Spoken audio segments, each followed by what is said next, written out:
So I decided to pick clients with schizophrenia as my population because I'm very interested in this disorder. We still don't know a lot about it. And actually, a lot of people that have schizophrenia and are left untreated may commit suicide. They are actually more likely to commit suicide. And I think that music therapy can be very effective in treating schizophrenia, and there's not enough research about this field of music therapy.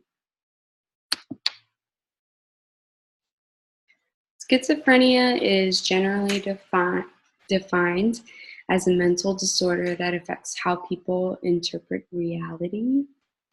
Some of the most recognizable symptoms include delusions and hallucinations. Delusions are false beliefs that are not true or have no way of being correct. Some common delusions might include feeling like they're being watched by the government, having prophetic powers, or that the world will end. Hallucinations are easily confused with delusions, but they involve seeing or hearing things that are not there. And for someone with schizophrenia, hallucinations are incredibly overpowering and impossible to ignore. Other symptoms include disorganized thinking or speech, disorganized or abnormal behavior, and negative symptoms. Negative symptoms occur when an individual is unable to function normally. They may start to speak in a monotone voice or neglect personal hygiene.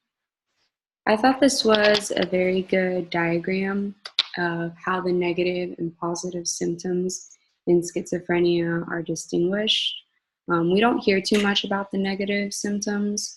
We more hear about hallucinations and delusions, but negative symptoms kind of start to manifest after the positive symptoms, which is like early on in the disorder when people are first diagnosed. So, as I mentioned earlier, there's not a direct cause for schizophrenia. It's not caused by one specific factor. However, researchers do believe that it can be caused by brain chemicals, such as the neurotransmitters dopamine and glutamate. This has been proven by neuroimaging studies that demonstrate differences in the brain structure and central nervous systems of people with schizophrenia. This alone may suggest that schizophrenia may be a brain disease. Schizophrenia can be diagnosed between the ages of 16 and 30. It is unusual for a teenager to be diagnosed with this disorder, as symptoms do not really become apparent until ages 20 to 30. Some risk factors of having schizophrenia include having a family history of schizophrenia, autoimmune diseases, pregnancy and birth complications, and taking hallucinogenic drugs. So it is diagnosed by exhibiting positive and or negative symptoms for at least 1 month. The severity of the symptoms might cause someone to be diagnosed earlier. Symptoms do vary from individual to individual. So unlike depression or anxiety, symptoms change from person to person, and this can actually complicate the diagnosis process.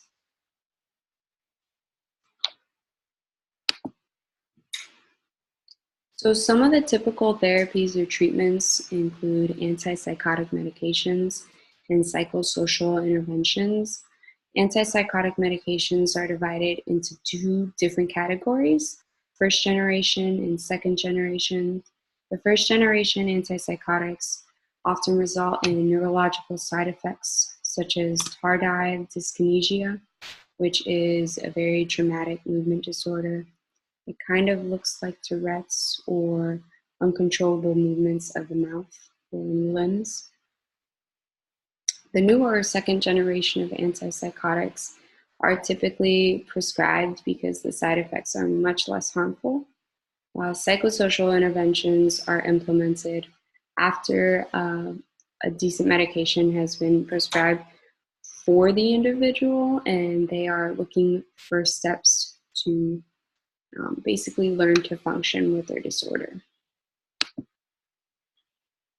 So I believe that music therapy can be very effective in treating clients that have schizophrenia for several reasons.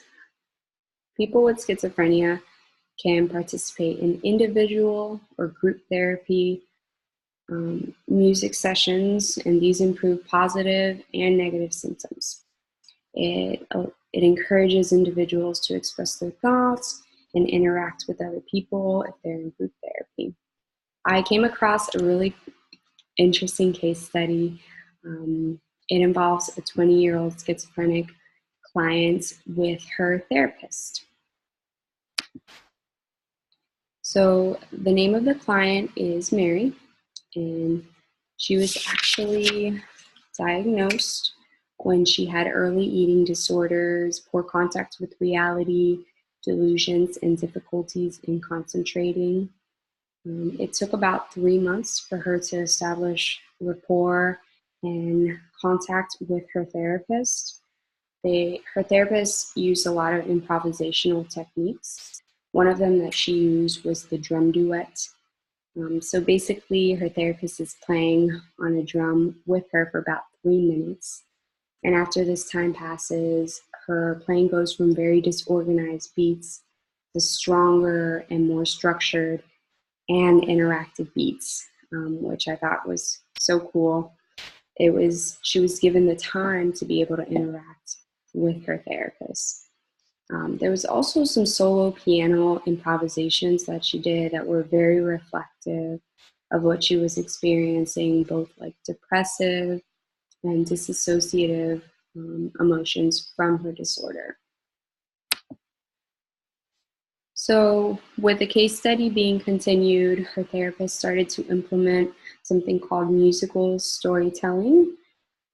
For example, Mary told a story about a little girl named Laura flowering a garden at a castle. And in her story, 2 princes would come along and start to argue and kind of disrupt her gardening process. And after that story was told, her therapist asked her to select instruments to represent each of the characters.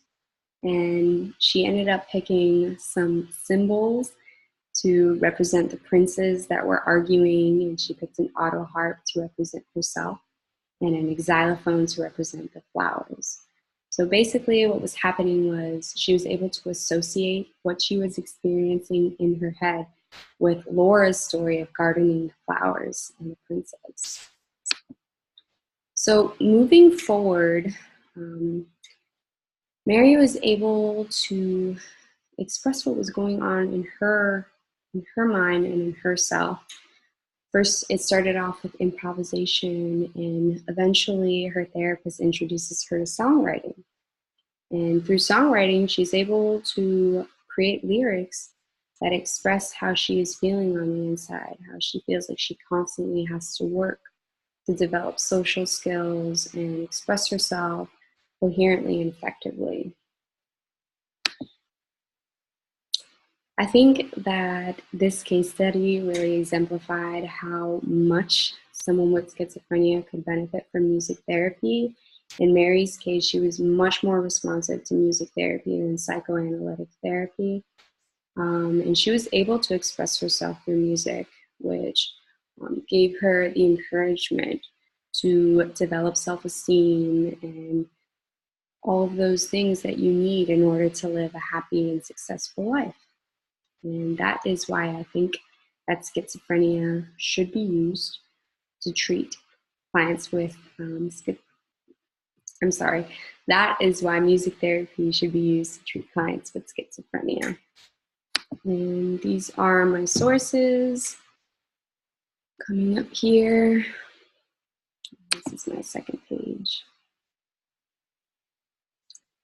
And thank you very much for watching my presentation.